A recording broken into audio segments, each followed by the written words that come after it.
안녕하세요. 오늘도 사연살롱을 찾아주셔서 감사합니다. 저는 40대 중반의 여성이에요. 나름 마음고생하며 살았던 시간들이 있어서 이렇게 사연을 보내게 되었어요. 제 이야기를 들으며 같이 속풀이도 하고 좋은 날을 기약하는 시간이 됐으면 좋겠어요. 저희 엄마는 미혼모였어요. 고등학교를 졸업하고 경위로 들어간 회사에서 아빠를 만났지만 아빠 집안의 반대가 너무 심해서 결국 헤어지셨다고 해요. 헤어질 때 엄마는 이미 저를 임신하고 있었는데 아빠에게는 말하지 않으셨대요. 말한다고 변할 건 없었고 오히려 일만 복잡해질 것 같았다고 하셨어요. 엄마는 저를 잘 키우라고 정말 열심히 사셨어요. 그때는 여자가 아이를 키우는 게 지금보다 훨씬 힘든 시절이었잖아요. 엄마는 주변의 차가운 시선을 꿋꿋하게 견디셨어요. 외할머니는 저를 보육원에 보내라고 하셨대요. 하지만 엄마는 끝내 저를 놓지 않으셨어요. 내가 무슨 잘못했어? 우리 미진이가 죄 지은 것도 아닌데 왜 숨기고 다른 데 보내고 그래야 돼? 미진이는 소중한 내 딸이야. 엄마도 그렇게 말하지 마. 이거사, 남들이 네 속을 모르고 입방아를 찌으니까 그러지. 남들이 하는 말에 휘둘리면 내 인생을 어떻게 살아? 엄마도 그런 말 할 거면 오지 마세요. 라고 단호하게 말씀하셔서 외할머니도 두 손 드셨다고 해요. 저도 어릴 때는 아빠가 없다는 사실에 주눅이 들기도 했고 아이들과 친해지기 힘든 것도 있었지만 대학에 가서는 당당하게 말했어요. 나는 엄마하고만 살아. 우리 엄마 정말 대단한 분이셔. 일하시면서 나를 이렇게 키우셨거든. 난 우리 엄마 존경해. 제가 떳떳한 태도를 보이니 과 친구들도 더 편하게 저를 대하더라고요. 나는 우리 엄마한테 잘해주는 남자 만나고 싶어. 내 결혼 조건은 그게 제일 중요해. 야, 일단 남자부터 만나. 너 그렇게 공부랑 알바만 해서 언제 남자 만나냐? 라며 친구들과 대화하는 게 거의 입버릇처럼 됐어요. 제가 대학을 졸업하고 직장에 들어갈 무렵은 IMF 때문에 굉장히 어려울 때였어요. 저도 2년 동안 취직을 못하고 있다가 지방의 방송국에 PD로 들어가게 되었죠. 하지만 엄마만 혼자 두고 멀리 있는 게 계속 신경 쓰였고 방송국 일은 제가 꿈꾸던 것과 많이 달랐어요. 막내 PD라고 오만 잡일은 다 떠맡기고 방송이 조금이라도 잘 안 되면 뭐든 막내들 탓으로 돌렸어요. 거의 매일 밤샘을 하면서도 보람 같은 건 전혀 느낄 수 없었어요. 저는 결국 1년 만에 그만두고 서울의 한 학원에 수학선생으로 취직했어요. 학원 선생은 생각해 본 적 없는 일이었지만 의외로 저하고 잘 맞았어요. 저는 중학교 수학을 맡았는데 아이들이 열심히 하는 걸 보면 피곤해도 다시 기운이 나고 성적이 오르면 방송국에서는 느끼지 못했던 보람을 느낄 수 있어서 매일이 충실한 기분이 들었어요. 무엇보다 엄마 바로 옆에 있을 수 있다는 게 좋았고요. 엄마는 젊을 때 너무 열심히 일을 하신 탓인지 여기저기 아픈 데가 많아서 병원도 자주 가셨고 알아 누울 때도 많으셨거든요. 큰 병이 있는 건 아니었지만 관절염부터 위염, 과민성 대장증후군에 비염 눈병까지 정말 안 가는 병원이 없을 정도였죠. 저는 쉬는 날이면 엄마를 데리고 유원지도 가고 고궁도 갔어요. 조금이라도 좋은 공기를 쐬고 건강이 회복되길 바랐으니까요. 또 젊을 때 저 때문에 친구들하고 놀러 가신 적도 없는데 이제는 아프셔서 움직이기 힘드신 게 너무 마음이 아팠어요.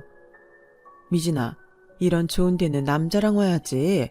맨날 엄마하고 이러지 말고 네가 좋은 사람 만나면 엄마 병도 전부 싹 나을 것 같아. 알아 나도. 근데 아직 마음에 드는 사람이 없는 걸 어떡해. 정말 콱 꽂히는 사람 생기면 바로 엄마한테 인사시킬게. 말은 그렇게 했지만 제 주변에는 눈에 들어오는 사람이 없었어요. 눈이 높아서라기보다 제 처지를 이해해줄 만한 남자가 안 보였거든요. 그러다 우연히 방송국 선배를 만나게 됐어요. 오랜만에 동문 모임에 나갔는데 거기 왔더라고요. 라디오 PD였는데 서울에 있는 케이블 채널로 이직했다는 거였어요. 김미진, 그렇게 말도 없이 관두고 연락도 안 되면 어떡해? 내가 너 얼마나 찾았는데. 그러셨어요. 몰랐네요. 전세 일에 적응하느라 바쁘기도 했고 짬을 낼 틈이 없어서 아무한테도 연락을 못했어요. 선배님한테는 얘기 못하고 와서 죄송했어요. 뭐 이제부터 만나면 되지. 너도 괜찮지? 네? 그게 무슨 뜻이에요? 넌 여전히 순진하구나. 남자친구 아직 없지? 네, 없어요. 왜 그런 걸 물어보세요? 하여간 두네. 나랑 사귀자고 내가 열심히 돌려서 말하고 있잖아. 나랑 잘해보자, 김미진. 나 재밌는 사람이야. 근데 선배, 제가 사정이 좀 있어요. 절대 선배가 싫은 건 아니에요. 생각 좀 해볼게요. 키도 크고 훈남 스타일인 선배가 저한테 그런 말을 한 것도 놀라웠어요. 선배가 싫은 건 아니었어요. 오히려 좀 으슥한 마음도 있었죠. 하지만 무엇보다 저는 우리 엄마를 같이 받아들여 줄지 그게 중요했기 때문에 저는 쉽게 대답을 할 수 없었어요. 그렇게 일주일 정도 지났는데 선배가 학원 앞으로 찾아왔어요. 케이블이지만 잘 나가는 채널이었기 때문에 굉장히 바쁠 텐데 시간을 내서 찾아왔다는 데에 조금 감동도 했죠. 너 왜 그러는지 알아? 어머니 때문이지? 그런 것 때문에 겁내지 마. 나 그 정도는 받아줄 여유 있어. 만나면서 서로 맞춰가면 되는 거잖아. 됐지? 우리 사귀자. 선배가 진심인 걸 확인한 저는 알겠다고 했고 엄마도 제게 남자친구가 생겼다는 걸 알고 엄청 좋아하셨어요. 진짜 잘 됐다. 엄마가 이제야 마음 놓고 잘 살 것 같아. 우리 딸 예쁜 연애 많이 하고 좋은 사람하고 결혼해야지. 연애를 많이 하라니. 그렇게 말하면 바람둥이 같잖아. 남자도 많이 만나보는 게 좋아. 그래야 사람 보는 눈도 생겨. 엄마가 그런 말씀을 하실 때는 젊은 날 아빠만 바라보고 살았던 걸 후회하시는 것 같아서 마음이 아팠어요. 저와 선배는 의외로 마음이 잘 맞아서 만나는 동안 항상 즐거웠어요. 선배 직업이 워낙 바쁜 일이다 보니 처음에 약속했던 대로 엄마와 같이 식사할 시간은 내기 힘들었어요. 그래도 선배는 애써 시간을 만들어 한번 같이 만나 밥을 먹었고 그때 저와 결혼하겠다는 말을 꺼냈어요. 어머니, 저 미진이랑 평생 즐겁게 살고 싶습니다. 저희 정말 잘 맞거든요. 취미도 비슷하고요. 어머니 실망시키는 일 절대 없을 겁니다. 허락해 주신다면 바로 저희 집에도 알리겠습니다. 아니 선배는 저하고 상의도 없이 그렇게 일방적으로 말을 하면 어떡해요. 최소한 미리 눈치는 줬어야지. 라며 내가 선배를 나무라자 엄마는 저를 말렸어요. 됐다. 그만큼 너하고 결혼하고 싶어서 마음이 급했다는 거 아니겠어? 나는 미진이만 좋다면 얼마든지 좋아. 다만 미진이가 더 폭넓게 인간관계를 가졌으면 했는데 이렇게 서로 좋다고 하면 인연이라 그렇겠지. 대신 꼭 약속해야 되네. 미진이 힘들게 하지 말고 절대로 시댁 때문에 마음 아플 일 없게 해야 돼. 물론이죠 어머니. 절대 그럴 일 없을 겁니다. 감사합니다. 그렇게 저희 결혼 얘기가 오가게 됐고 결혼식 날짜를 잡고 식장 예약도 했어요. 시어머니가 제가 아버지 없이 자랐다는 걸 좀 못마땅해 하긴 했지만 대놓고 뭐라고 하지도 않았고 엄마한테도 예의를 지켜주셨죠. 저는 그것만이라도 다행이라고 마음을 놓았어요. 그런데 문제는 저희 신혼집을 얻을 때 생겼어요. 이미 선배와 저는 신혼집을 친정 엄마네와 시댁의 중간에 얻기로 합의를 봤어요. 마음 같아서는 친정과 더 가까운 데 얻고 싶었지만 그러면 안 될 것 같았거든요.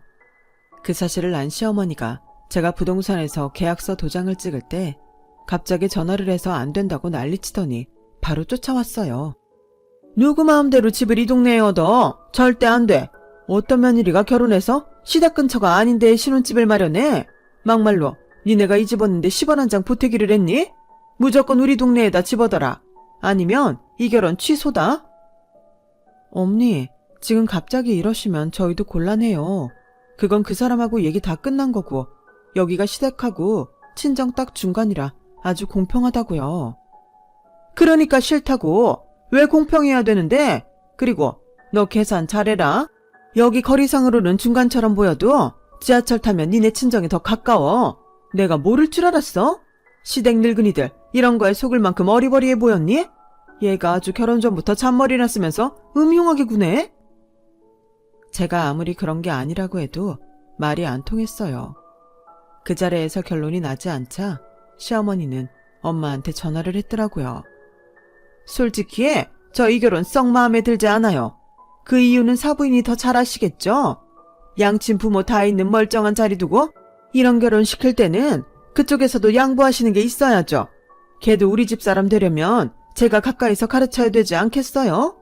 홀어머니 밑에서 자란 거랑 부모 다 있는 집에서 자란 건 아무래도 다르잖아요. 제 말 틀린 거 아니죠? 사부인이라면 어떡하시겠어요? 어찌나 목소리가 큰지 옆에 있는 저한테까지 쩌렁쩌렁 소리가 다 들리는데 정말이지 확 다 엎어버리고 싶더라고요. 엄마는 알겠다며 전화를 끊고 시어머니 말대로 하자고 하셨어요. 왜 엄마는 이게 말이 된다고 생각해? 이런 옛날 사고방식을 왜 따라가? 나 이 결혼 그만둘래. 저런 시어머니하고 같이 못 살 것 같아. 사람이 마음에 드는 데가 있으면 안 되는 것도 있는 거야. 그래도 그 집 부모님하고 박서방 분위기가 괜찮더라. 나는 박서방도 싹싹하고 부모하고 사이 좋은 것 같아서 허락한 거야. 시댁이라는 데가 여자들한테는 그래. 엄마가 그렇게 저를 달래셨지만 저는 이미 마음에 상처가 됐어요. 어쩔 수 없이 신혼집을 시댁 바로 앞동에 얻었죠. 그 사람은 엄마가 그렇게 펄펄 뛸 줄 몰랐다며 대수롭지 않게 넘어가더군요. 제 기분을 이해해 줄 것 같지 않아서 별말하지 않았어요. 그런데 결혼하고 나서 시어머니 간섭은 생각보다 더 심했어요.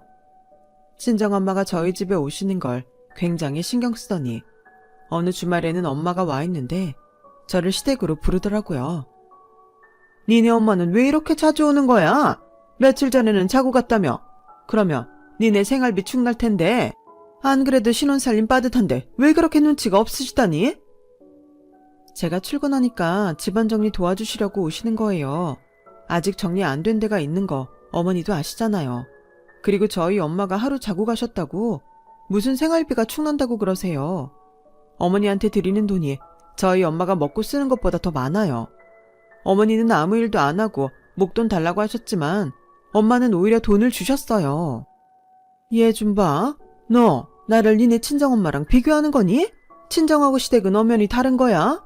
그리고 내가 무슨 너한테 억지로 돈을 받는 것처럼 말하는데 이거 다 결혼 전 약속했던 거 주는 거잖아. 그리고 그 집을 누가 했는데? 니네 엄마가 돈 준 게 문제니 지금? 진짜 은근히 사람 매긴다 너. 아무리 학원 강사라지만 명색이 선생이라는 애가 그런 식으로 말하면 되겠니? 하긴 네 엄마 밑에서 뭘 보고 자랐겠어. 진짜 앞날이 깜깜하다. 저희 엄마 그런 식으로 말씀하지 마세요. 저는 그냥 있는 사실을 그대로 얘기한 것뿐이잖아요. 거기에 어머니가 생각을 보태시는 거고요. 저희 엄마 말씀대로 미혼모로 저 키우셨어요. 그러는 동안 얼마나 많은 일이 있었겠어요. 그런 거 다 이기신 분한테 그렇게 말씀하시지 마세요. 아무리 시댁이 어려워도 엄마를 나쁘게 보는 건 못 참아요. 어우, 예, 알았다. 그래, 무서워서 무슨 말을 못하겠네. 아주 눈에 쌍심지를 켜고 달려드네. 그래, 지금은 신혼초라 그렇다 치고 앞으로는 너무 들락거리지 말았으면 좋겠다. 시어머니는 제가 세게 나가니까 좀 물러서더라고요. 하지만 그때뿐이었죠. 제가 어디 가서 장을 보고 얼마를 쓰고 오나 그런 것까지 다 검사했어요. 조금이라도 비싼 게 있으면 난리가 났죠. 우리 우영이가 힘들게 벌어온 돈 이렇게 쓰는 거 아니다. 손에서 모래 빠져나가듯이 돈이 새다 보면 어느새 다 쓰고 없다. 네가 가져온 게 적으면 우영이 등골 빼먹지는 말아야 될 거 아니니? 어머니, 저도 벌거든요. 제 수입도 적지 않아요. 제가 그 사람 등골 빼먹긴 왜 빼먹어요. 어머니한테 드리는 돈도 제 돈에서 더 많이 나가요. 저는 지지 않고 얘기했어요. 시어머니는 그런 저를 되바라졌다며 흉을 보고 엄마까지 욕하더라고요. 그걸 보고 저는 더는 말대꾸를 안 하기로 했어요. 저야 상관없지만 엄마를 욕먹게 하면 안 되겠다는 생각이 들었거든요. 게다가 시어머니는 툭 하면 저희 집에 와서 과일이며 반찬이며 다 꺼내 먹고 집안을 어지럽히기 일쑤였어요. 그런데 더 기가 막힌 건 남편이 들어올 때만 걸레를 들고 거실 바닥을 닦는 척하는 거였어요. 얘가 살림을 하나도 배우지를 않아서 집안 꼴이 엉망이다. 우리 둘 다 바쁘니까 그렇지 뭐. 당신 앞으로 좀만 더 신경 써주라. 나는 워낙 방송국에서 밤샐 때가 많잖아. 라고 가볍게 말하고 지나가는 남편이 너무 원망스러웠어요. 당신 없을 때 어머니 어떤 줄 알아? 오늘도 거실 소파에 커피 다 흘리고 과자니 과일이니 먹고 남은 거 그대로 두고 가서 그거 치우는 데만 시간이 얼마나 오래 걸렸는데 다른 거 안 바라니까 집에 너무 오시지 말라고 얘기 좀 해. 우리 엄마 오는 건 싫어하시면서 왜 그러시는데? 내가 당신 등골 빼먹을까 봐 감시하시는 거 알겠는데 좀 적당히 하시라고 그래. 그런 일이 있는 줄은 나도 몰랐네. 알았어. 내가 이번에 집에 가면 엄마한테 얘기할게. 하지만 시부모랑 워낙 친한 남편은 가서도 뭐가 그렇게 좋은지 히히덕거리다가 오기 일쑤였고 어쩌다 얘기를 해도 그저 엄마, 먹은 건 좀 치우고 가. 미진이도 일하고 들어오는데 힘들잖아. 알았어. 그거 좀 어질렀다고 별차 한 소리를 다 하는구나. 나만 다니는 직장이라도 다니니? 요새다 아주. 이런 식이라 결국 모든 일은 제가 떠맡아야 했어요. 게다가 어찌나 시댁으로 시도 때도 없이 불러들이는지 가면 별일도 아닌데 직장에 있는 사람 오라고 해서 집안일만 시키더라고요. 시간이 지나면 나아지려니 하며 1년, 2년 참고 살았지만 그대로였어요. 그러다 아이가 생겼고 저는 결혼 3년 차에 예쁜 딸을 낳았어요. 시댁에서는 제가 딸을 낳았다며 병원에 있는 동안 잘 와보지도 않더군요. 시어머니는 이틀이 지나서야 오더니 옆에는 아들 낳았다고 아주 다들 난리더라. 아휴, 그 시어머니는 복도 많지. 라며 사람 속만 뒤집어 놓았죠. 그러던 시어머니는 제 몸조리가 끝나고 친정엄마가 같이 아이를 봐준다고 집에 오자 180도 변했어요. 내가 봐줄게. 뭐하러 친정엄마 손을 빌리니? 넌 이제 우리 집 사람이잖아. 언제까지 그러고 살래? 니네 엄마 몸도 안 좋으시다며. 몸조리 해준 걸로 끝내고 내가 아이 같이 본다고 해. 저는 웬일인가 싶어서 감사하다고 인사를 하고 엄마한테 마음 놓고 집에 가라고 했어요. 그래도 자기 손녀라고 나한테 하는 거랑은 다르구나 했죠. 그런데 웬걸요. 저의 완벽한 착각이었어요. 시어머니는 아이를 봐준다는 명목으로 월급을 달라고 하더니 돈만 받고는 안 오는 날이 더 많았어요. 제대로 오는 날이 일주일에 2번은 됐을까요? 와서도 1시간은 있지 못하고 마트에 간다, 친구가 부른다며 자주 들락거렸고요.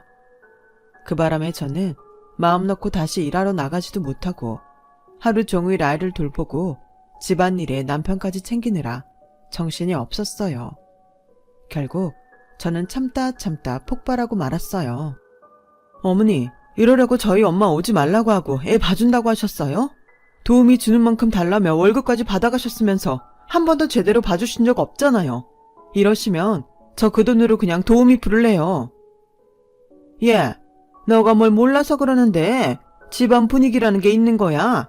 내가 꼭 옆에 붙어 있어서가 아니라 잠깐을 같이 있어도 애들은 다 배워. 남들한테 돈 주고도 못 얻는 걸 내가 해주는 건데 너는 그렇게 돈덩거리니? 애가 뭘 배우겠어? 애 앞에서 말 조심해. 정말 보고 배운 거 없다고 매사에 이런 식이야. 어머니야말로 그 소리 좀 그만하세요. 제가 못할 말한 것도 아니고요. 돈도 나는 건 어머니지 제가 아니잖아요.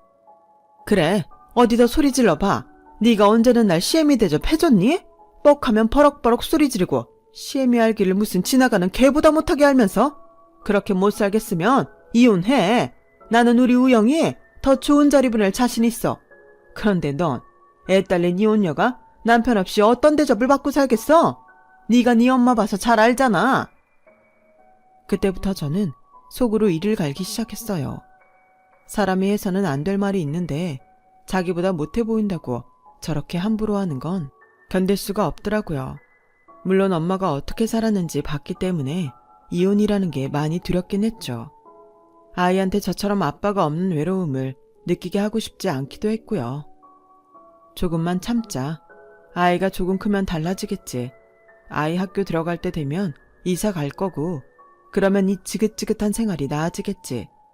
그런 마음뿐이었는데 이렇게 사느니 차라리 혼자 고생하는 게 낫겠다는 마음으로 바뀌게 된 거죠. 결혼하고 아이를 낳고도 전하고 똑같이 자유로운 건 남편뿐이었어요. 회사에서 최소 사흘은 밤새며 자고 들어오는 그 사람은 집안에서 제가 무슨 전쟁을 치르며 사는지 몰랐고 제가 이야기해도 대수롭지 않게 받아 넘겼거든요.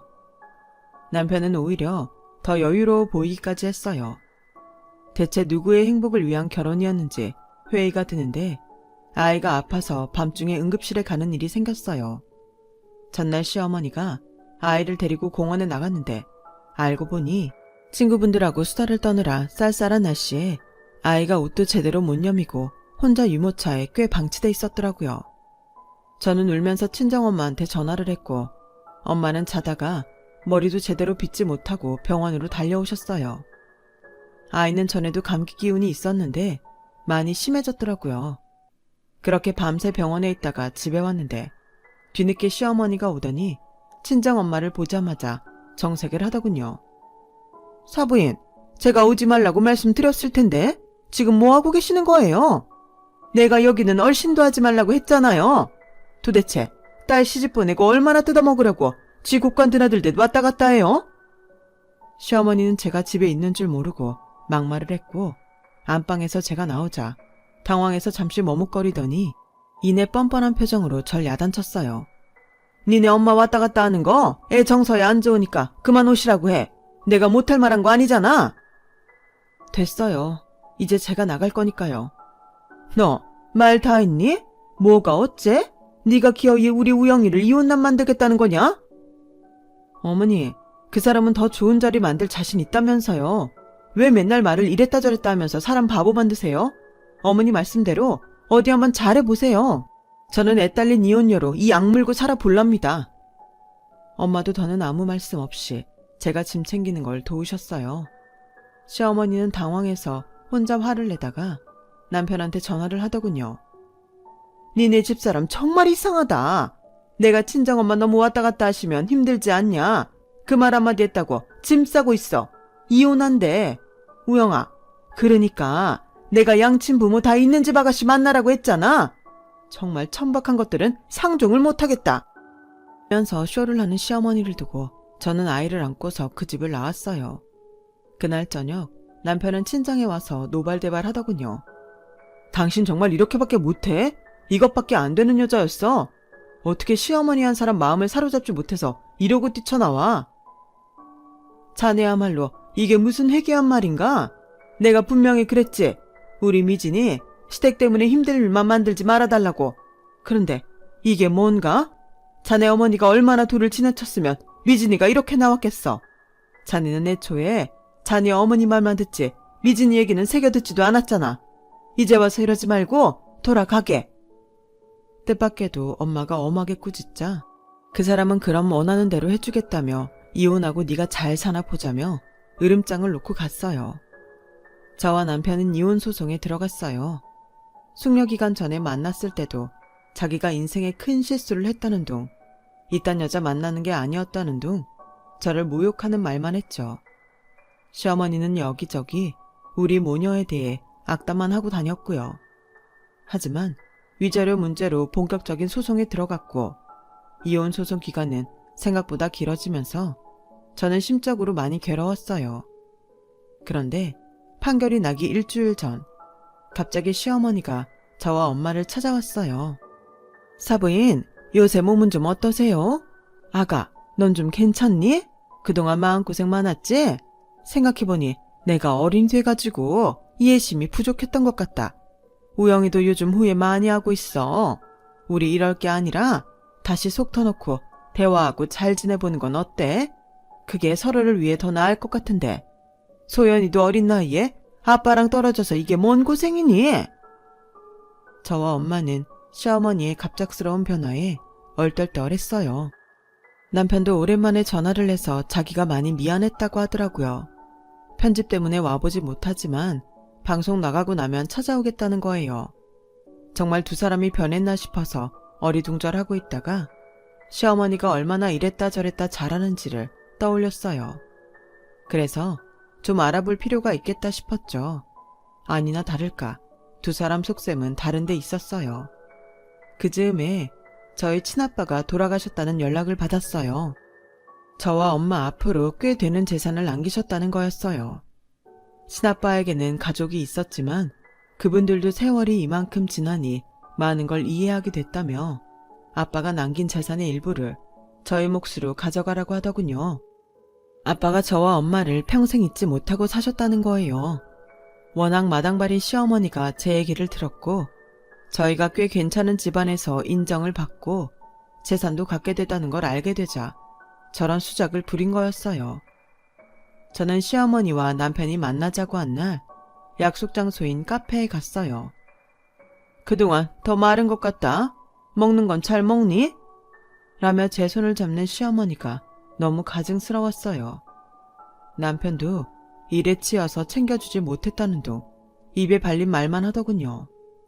더는 듣고 있어봤자 시간 낭비겠다 싶어서 가방에서 서류를 꺼내놓았어요. 박우영 씨, 당신이 어머니랑 왜 이러는지 내가 다 알아. 내 얘기 들었지? 어머니 친구 중에 중매쟁이 있잖아. 여기저기 쑤시고 다니는 아줌마. 그래서 나도 그 아줌마한테 알아본 게 있어. 돈 쥐어주면 친구고 뭐고 없는 아줌마더라. 둘이 원룸 하나 새들어서 거기 다른 사람한테 새줬던데 집주인한테 얘기도 안 하고. 그거 불법인 거 알지? 예, 새아가 네가 이렇게 남의 일 뒷조사하고 협박하는 게 불법이야. 맞아, 당신 이러면 큰일 나. 잘못하면 경찰 조사 받을 수도 있다고. 이건 엄연히 우리 개인정보인데.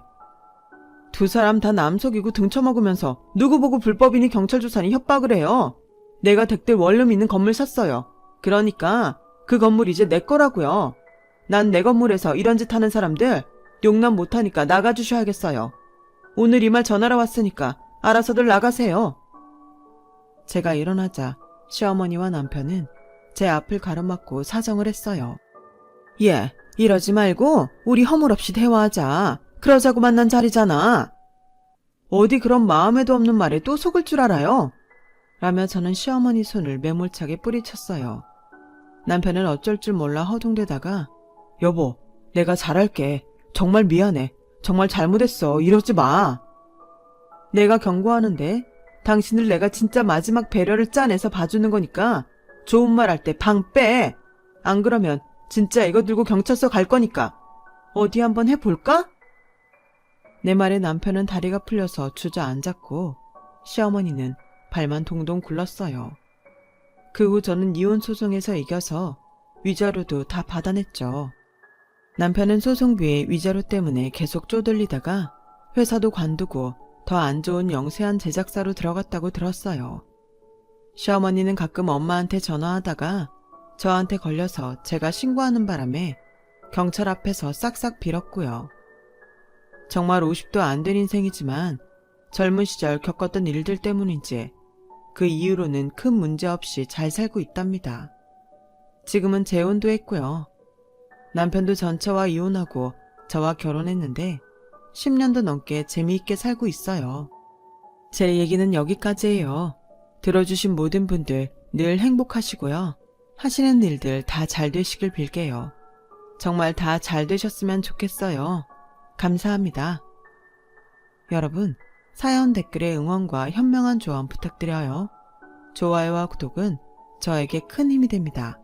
오늘도 좋은 일 가득하세요.